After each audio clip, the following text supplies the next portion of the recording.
Good evening, ladies and gentlemen, and welcome to this evening's Cabinet meeting. I shall start by reminding you that there are no fire alarms scheduled for this evening, and therefore, if the fire alarm sounds, please evacuate the building immediately. The fire exits are located to the rear and the side of this room. Go down the stairs, and we'll all meet in War Memorial Park. The meeting is being webcast, and I'll just check that it is actually, well, I can see me, so presumably the rest of the world can. Good. And can all those of you who happen to have mobile phones with them, please switch them off or turn them to silent. And if they're on vibrate, please don't leave them on the table, because that's just as annoying. Right. Apologies for absence. There are none. Declarations of interest. Councillor Jayawardena. Leader, I have to declare an interest to item 6, paper A, and therefore I will leave the room and take no part in that part of the meeting. Thank you very much. And Councillor Mrs. Reid. Thank you, Leader. I will be declaring an interest on item 7 as I'm on the board of Proteus, so I will leave the room for that one. Thank you very much. Petitions. Sorry, I missed the minutes of the Cabinet meeting held on the 2nd of December. Are there any matters arise, or comments rather, on the minutes? If not, I can sign those at a later stage, later on. If we have them. Do we have them? They go to the next meeting, will they? Okay, fine. They have been circulated separately because I've seen them. Then we move. No, there are no petitions. There is one urgent item. Members will be aware, all members will be aware, that it is the proposal tomorrow night to endorse the appointment of a new chief executive for the borough. It is as part of that procedure that can happen provided there is no well-founded objection from any cabinet member. Just for the sake of the record, I think it's appropriate that we should just record that tonight that there are no well-founded objections by any cabinet member. Agreed. Good, thank you. So that takes care of that. In which case we can move straight on to item 6. Ask Councillor Jayawardena to go and have a lie down somewhere. And I have, first of all, Councillor Watts as the chair of scrutiny on that occasion. I shall ask him, first of all, to come and present comments of the scrutiny committee. And then I have one speaker, Councillor Potter. You'll follow one after that. So, good evening, Councillor Watts. Good evening, Leader.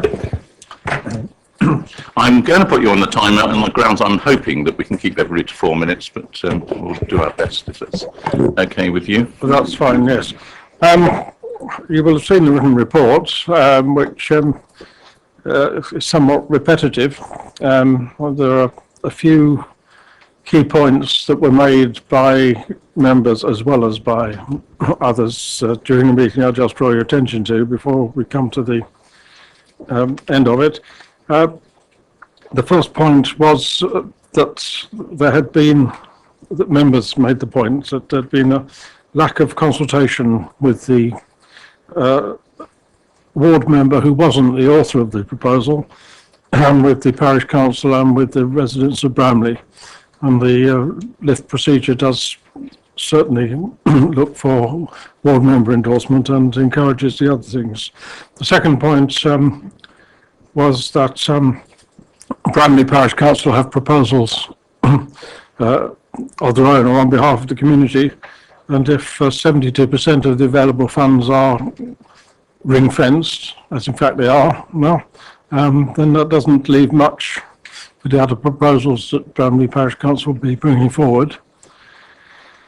And very much a concern that the proposed footbridge doesn't provide for access to disabled members of the public or people with pushchairs or such things, and I'll come back to that topic in a moment. And fourthly, there was a view expressed quite strongly that as it's a railway bridge, it should be funded entirely by Network Rail. At the end of the meeting, the members were equally divided after I'd cast my original vote. And I didn't feel this was an appropriate occasion on which to use a casting vote. So no decision was made, and under the Constitution, therefore, the decision took immediate effect. But I did take the view of the meeting that some general recommendations could be made to the Cabinet without going through the process of calling in the motion for complete review. And there are 3 points at the end of the report. These are general issues that the Cabinet should ensure that the appropriate equality and disability discrimination clauses are included in any contract where the authority is contributing money. Secondly, that all local infrastructure fund applications should meet all criteria and rules set in the LIFT guidelines. I make it quite clear here that there was no hint of any sort of criticism of the officers who handled so very many LIFT applications during that period. It's up to us, and I'm a ward councillor who has put one in, it's up to us to make sure that we comply with those guidelines. And finally, that thorough consultation should be taken at every stage of a project, including any or all ward members, parish councils and residents. So that's the end of my report. Thank you very much, Councillor Moss, for being so succinct. As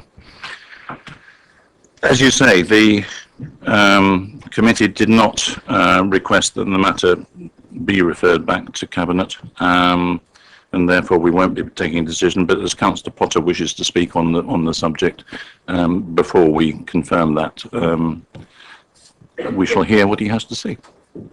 Would you like to come forward, Councillor Potter?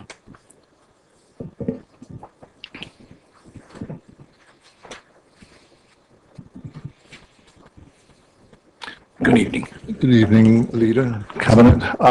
Yes, I am reminded, obviously, by you and by Councillor Watts exactly what position we're in over this, but I don't think that, with your agreement, it should inhibit me making a few comments about the position that we're in. As you know, I mean, I've stated fairly consistently that I believe this to be a flawed proposal, and I believed it to have been based on a flawed LIF application. I mean, I am reminded in that regard, I mean, there's a very insignificant, in a way, LIF application I have in Poplar East, in a community centre involving a very small amount of money, where we're being required to produce 2 business plans, not just 1, 2 business plans for our application to go forward. Whereas in this case, there's been no sight of a business plan from the original application being made. I genuinely am surprised that the Cabinet is proceeding in the way that it is. I mean, I know I used to be a Cabinet member myself a long time ago, and occasionally you get flawed positions being taken by one of our Cabinet colleagues, and there's always a sort of enthusiasm, I guess, to circle the wagons. But on occasions, if the proposal is so flawed, then I think there are opportunities to draw back from it. And I think this should be one of those occasions. It's surprising, really, in terms of you receiving the opposition that you do from the local community through the parish council. And some of the very clear and objective comments they made about the position as they see it, and the overall view they have of the priorities within Bramley, you want to push on with this in the way that you have. My view about the feasibility study is I can't see that doing anything other than you will have received already in terms of the interim feasibility study.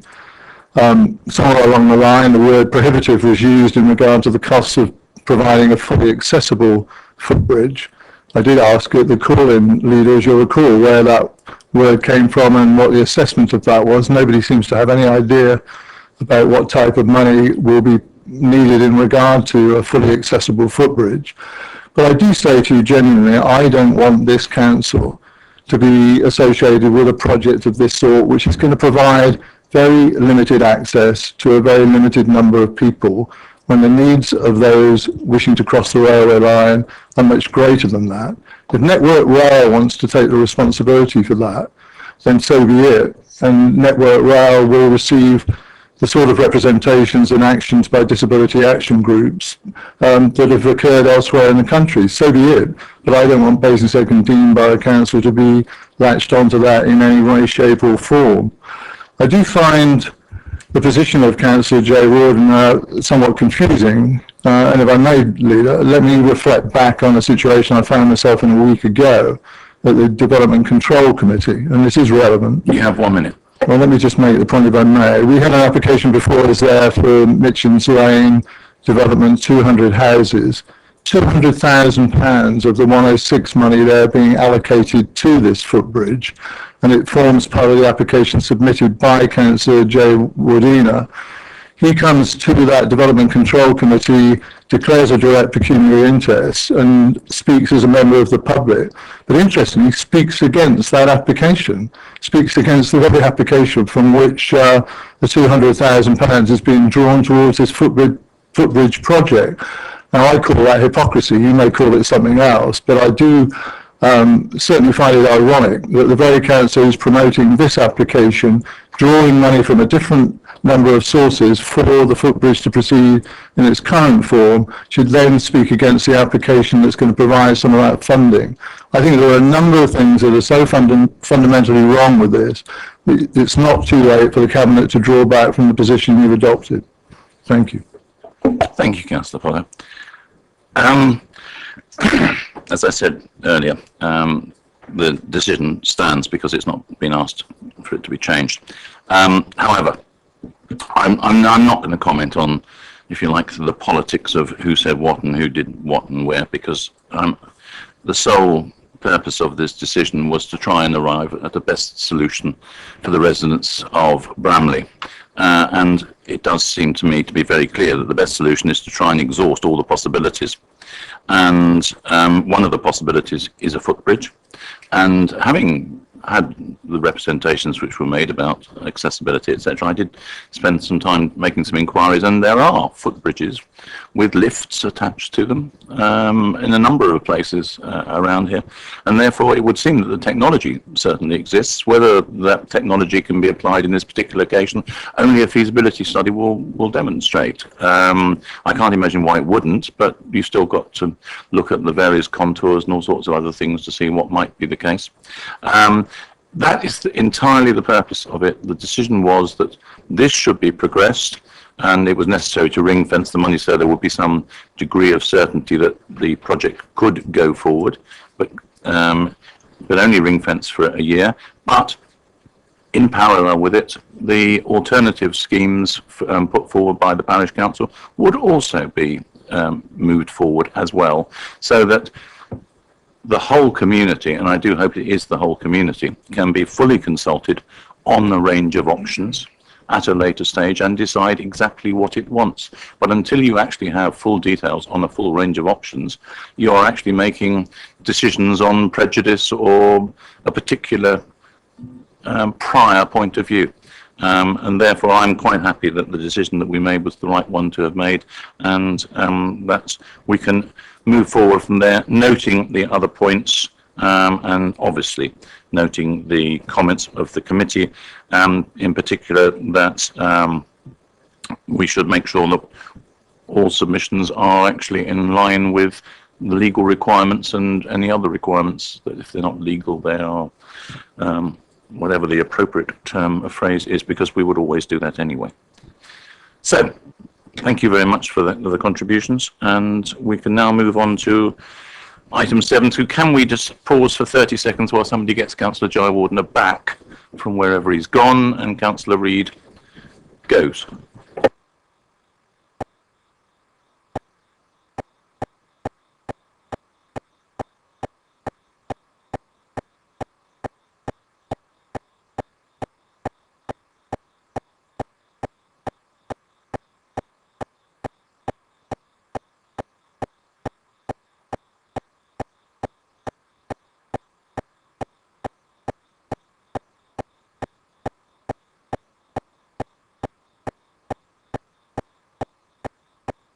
Councillor Pearce, while we're waiting for the re-emergence of the member for Bramley, would you like to come to the table anyway, since you'll be the Well, no, but it seems to take an awfully long time to go from wherever he's gone to. Ah, here he comes.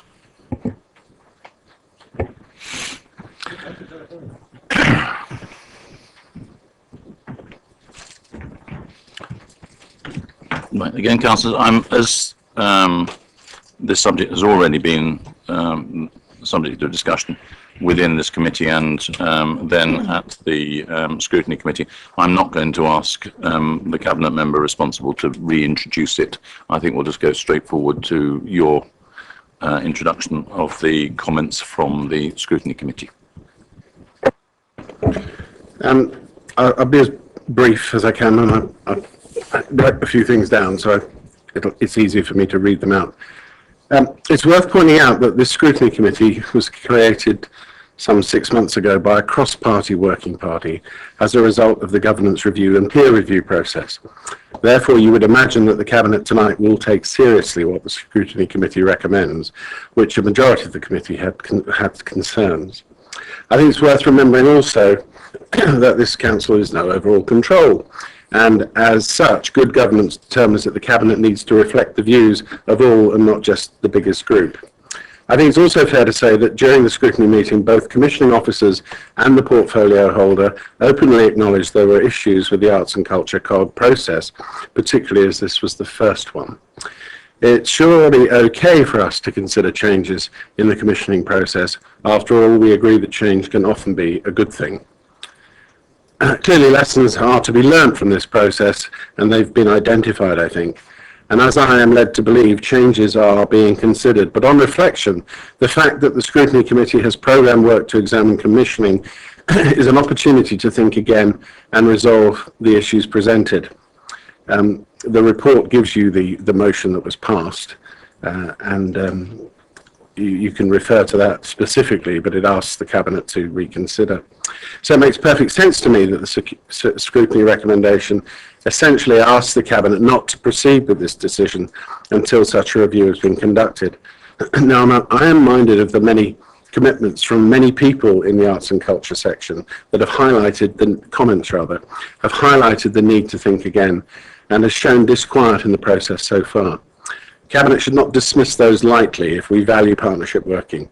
It was clear on the night that many of the arts and culture organisations did not feel the process was effective. In the meantime, funding would continue as it's currently planned to, as per the 3-year medium-term financial strategy. And of course, if a group approached the Council in the meantime to advise that this would cause them a specific issue, then I'm sure we could look at the case individually. To highlight one positive point of agreement, we all agreed securing long-term funding is a good idea.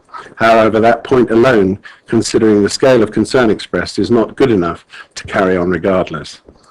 I think that when the Cabinet pursues the recommendation of the Scrutiny Committee, it would restore some of the faith and trust that's been lost of late, and also restore some of the faith in the arts and culture sector that has also been lost. It would send a very clear signal that the Cabinet was listening and willing to work with others to get the best result for all concerned. Treat this politically, treat it with disrespect, and we will see Cabinet only reinforce the disconnect that many people are worried about in the arts and culture sector. Thank you very much. And I have 2 speakers on this. I have, first of all, Councillor Potter again.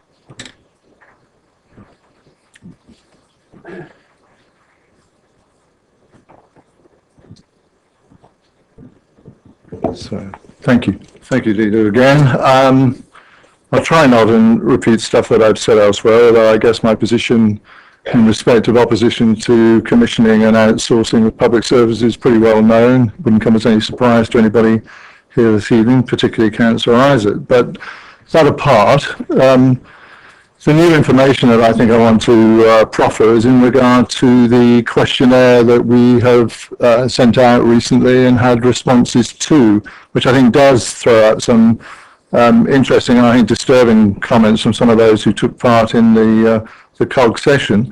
I mean, I make no excuse for saying, and I've said this I think to Councillor Isaac direct, I mean, I would rather, in straightforward political terms, if this Tory administration minority Tory administration is committed to commissioning, to deal with that in straightforward terms, to get a proposal put forward via officer report, for that to be endorsed by the cabinet member and put to cabinet in the way that we deal with everything else. What you don't need is this panoply, expensive panoply of the COG process, which quite frankly has confused many people who've been involved in it.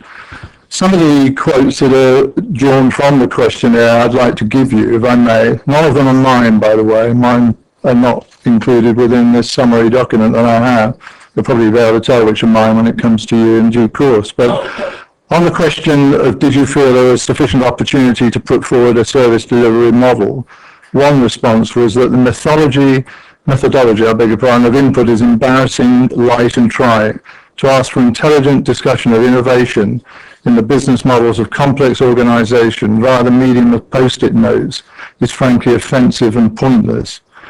When people were asked, do you feel that you've been able to contribute fully to the process, some of the responses were as follows. Again, post-it notes are not the best form of capturing views and opinions, and too often objections of concerns were treated and viewed as non-cooperation. Another said the process was a complete mockery of what we believed was the process. The final question, which was asked for other comments, drew from one person from the private sector. They felt the process was deeply flawed because the officers and councillors had very little knowledge about how the arts organisation works and how the arts economy functions, and it's difficult to produce a sensible outcome from a position of ignorance.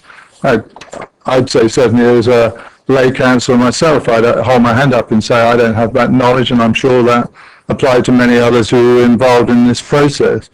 There is one final comment that I wanted to leave you with, and this is from somebody who classes themselves as a member of the voluntary sector organisation, who said that the decision for Hampshire Cultural Trust to deliver the museum service for Basingstoke and Deane Borough Council was agreed before the process started. At our table, a key Basingstoke and Deane Borough Council officer told a now Hampshire Cultural Trust employee they had to go through the COG process in order for that idea to come out. It was obviously agreed as a course of action before the COG started, which made the whole process feel like a waste of time. If this is true, and I've got no reason, I don't think you would have either to question this, then I think it must be of great concern to the Cabinet member. I believe it should be, and I hope it would be to the Cabinet generally. All I'm saying to you, I think, is that yes, everybody talks about lessons being learned from the first COG process, but this can be done a lot better in another way altogether in terms of the decision-making processes around this. Everybody that I've spoken to has said straightforwardly, treat us like adults, treat us as if we are there to make a contribution to the process, talk to us about what you want to achieve in terms of efficiencies and outputs, and we will cooperate. You do not need the charade of the COG process to go with it, nor the expensive COG team that we have now in the council. Sorry, thank you very much for that. And then finally, Councillor Watts.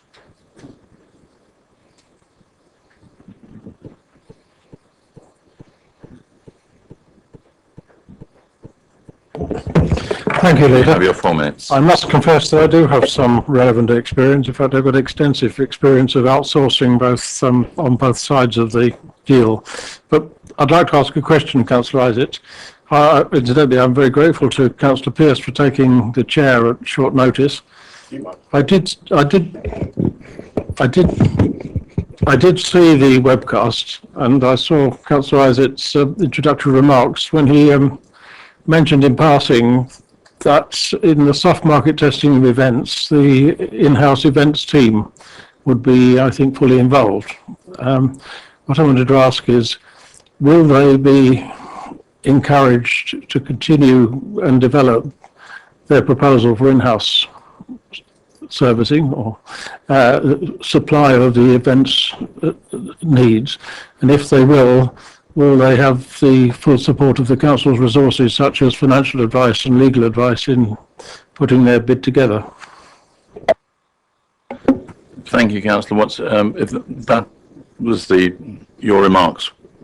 That was my question, but I would like to ask a supplementary according to what replies. We don't have remarks and supplementaries anymore, so, but as you still have time, if you But want to we do continue. have a lot of time. Yeah, you can carry on, but I was going to suggest that he answers the question at the end, because that's, Well, I mean, having asked that about the full resources, I was going to say, just in a sense, remind you that you said this is commissioning, it's not outsourcing. But of course, if you don't have any internal options under consideration, then that's the same thing as outsourcing. And I'm hoping, therefore, to get a positive answer from Councillor Isaac on my first question. good. Thank you very much. In that case, I will ask Councillor Isaac to respond to all the various points. I can turn that off. Councillor Isaac. Right, thank you, Leader.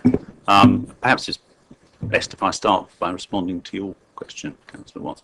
I'm, as I said before, I would encourage the internal events team to bid as part of the soft market testing process, and I'm sure that it would be appropriate in those circumstances to ensure that they have resources from within the council to help them in that.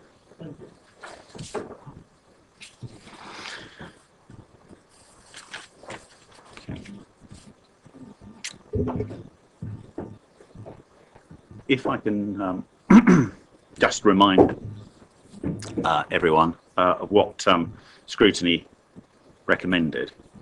If you'll remember, the Cabinet decision on the 28th of October was essentially to provide for longer term funding for many of our key arts and culture partners, and also look at soft testing for events, and also in relation to the anvil. What we've got from the Scrutiny Committee was that a recommendation that the Cabinet should not proceed with the decision, and that unless an issue is identified by a partner, and I'm not clear what that means and how we would deal with that, that the 2014/15 funding arrangements are in effect carried forward to 2015/16 in order to maintain the as-is position. And then there was another point about that we need to look at, we need to reassess arts and culture provision against the original objectives of what the council could be doing itself and with its partners to deliver a range of arts and cultural activities that are attractive and value for money for the borough. I have to say that my view remains that I think that the Cabinet decision we made in October was sound. It provides certainty and stability for the funding of the arts and culture partners in the borough, of whom we value highly and recognise the contribution they make to the life and the people of Basingstoke Borough. The call-in didn't challenge the key funding decisions made by the Cabinet. The call-in was almost entirely about events and Basingstoke Live. There was no reference to Whitchurch Silk Mill, Proteus, Hampshire Cultural Trust, the Rural Fund, Destination Basingstoke. It didn't reject the offer that we've received from Anvil for funding and reduced funding over time. What this call-in is essentially saying is start all over again, but also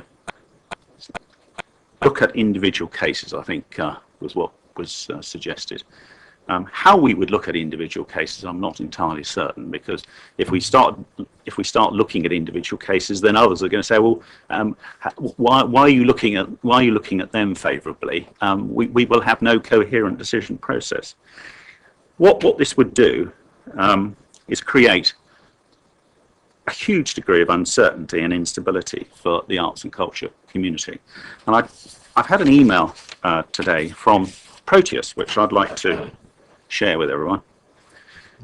This is from the artistic director, Mary Swan, and she says, Our board is incredibly concerned that a one-year holding position and a return to the past year's process could have serious implications for the business. It would create uncertainty with other funders and also with our producing partners, especially as we plan for the next 5 years of work.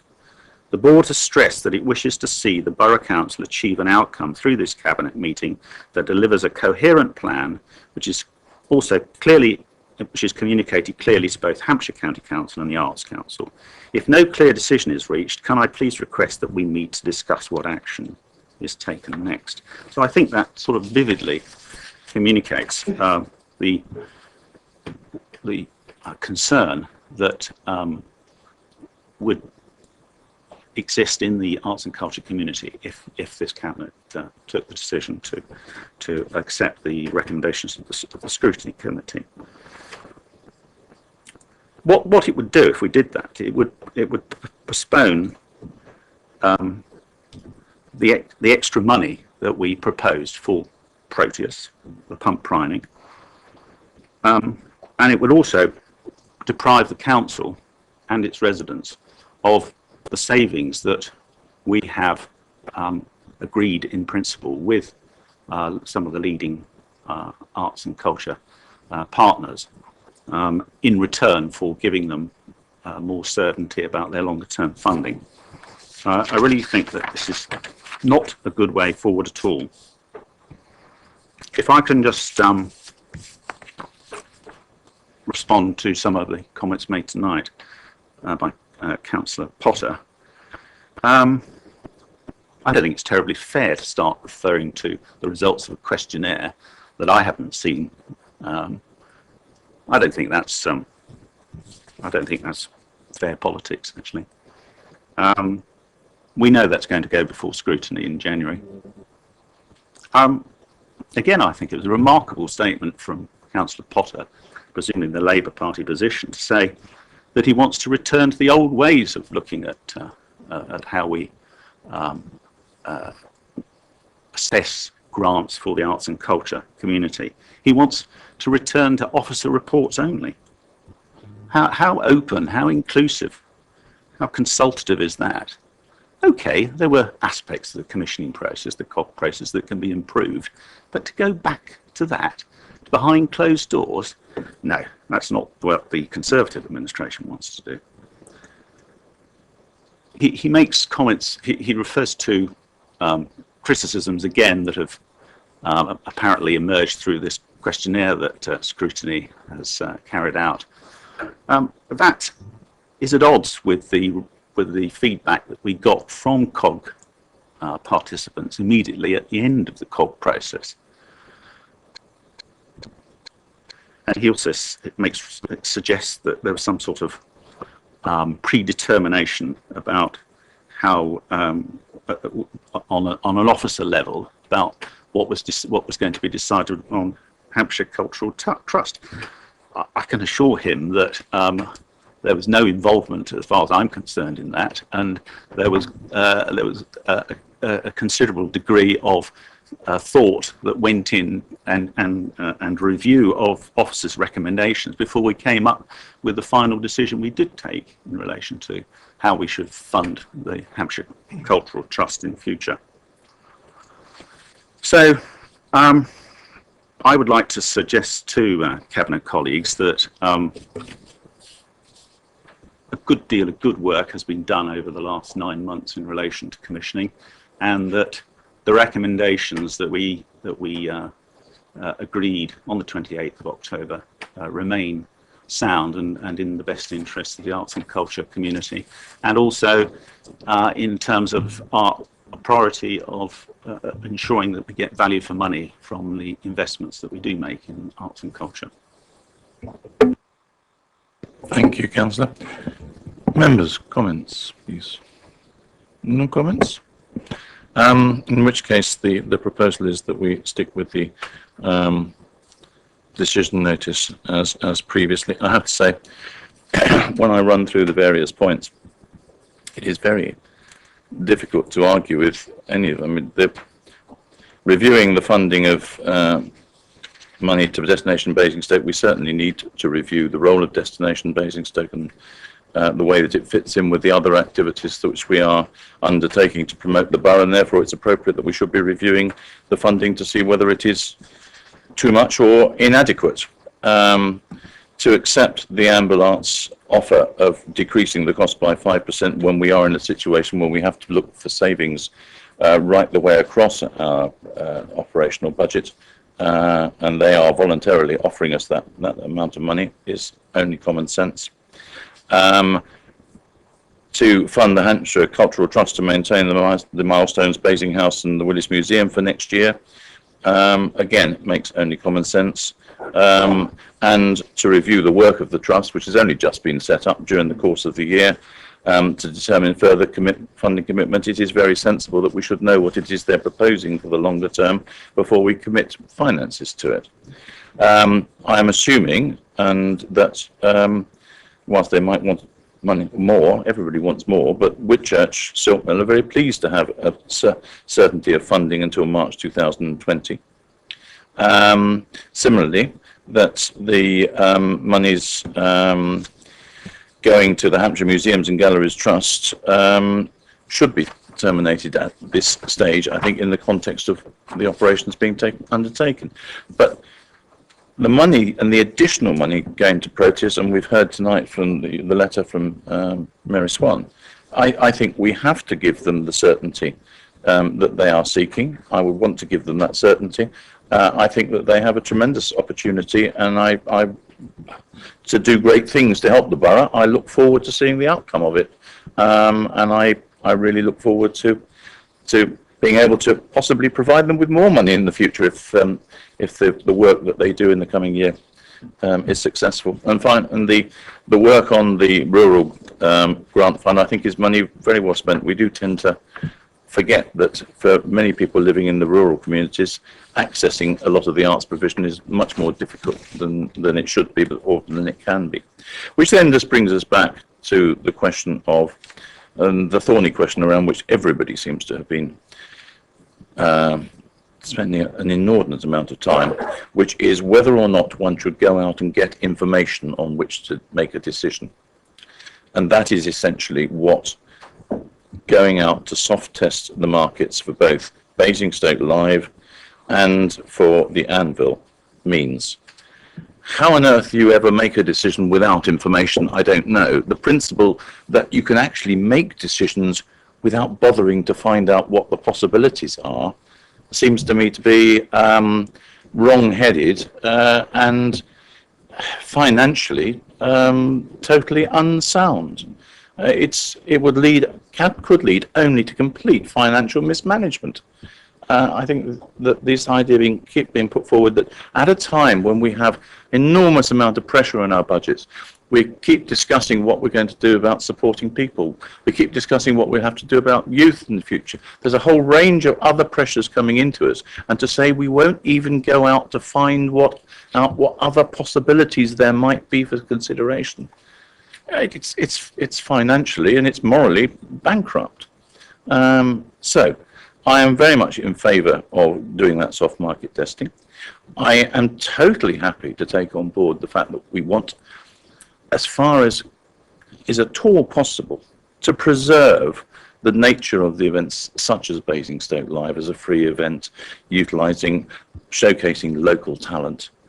Of course, that's what we want to do if we possibly can, because it's been very successful since we started it in 2007. It's been a very successful event. Nobody, to the best of my knowledge, has ever said that we shouldn't try and preserve it. It's been alleged that that is what is is in the background, that's what we're trying to do. Well, it's certainly not what I've ever been trying to do, and I'm not aware that anybody's actually put forward a recommendation to do that. What there is a recommendation that we should look at every possibility, and that really does mean opening up our minds to how one might actually keep Basingstoke Live as it is. Maybe we need to run additional events which are paying events which can be used to cross-subsidise. There's all sorts of, if people open their minds up and start digging trenches around what they've got and saying we cannot rethink this, we might come up with some really quite creative ideas, and that's what the whole of that soft market testing is supposed to be about. So I am very happy to support your recommendation, Councillor Isaac. do you have one more thing to say before we conclude? Yes, a couple of points that I'd just like to add. Throughout this process, I've tried to listen to the points made by our partners in the arts and culture community, and we've been contacted by Anvil Arts about enabling them to provide a complete programme as the international concert series straddles the financial year, and it's been suggested that we fund Anvil Arts until July 2017 rather than March 2017. I propose that we amend the decision notice to that effect, but just to that effect. And also, Cabinet colleagues are aware that that I've had an email from the chairman of Basingstoke Cultural Forum, and she's not able to be here tonight, but I just wanted to say that we note her concerns, and I look forward to my continuing dialogue with her, which I hope will be productive. Therefore, I think we can also note the comments made about the whole commissioning process. This is the first of the COGS to report. There are no doubt lots of lessons to be learnt that will be flushed out when it goes back to scrutiny later on here. Though I also hope that when it does get to scrutiny, if I can say that in the presence of the chair, that people will concentrate on scrutinising the process and how we can improve the process rather than spending hours debating the principle. That is what we want, is a process that is, I think, open and transparent and arrives at the best way of finding the best value for money for our residents, and that has to be the fundamental objective, rather than anybody particularly following their own prejudices as far as whether it should be outsourced or not outsourced or whatever. It's about actually giving the best for residents and remembering what they see as their priorities. So with the that one minor amendment for point 3 to read until July 2017. Are we happy, members? Agreed. Good. Then thank you all very much this evening. Thank you, Councillors Potter and Watts, for your contributions, and Councillor Pearce as well for yours. And I will conclude the meeting at, I think it is 12 minutes past 7. Thank you very much.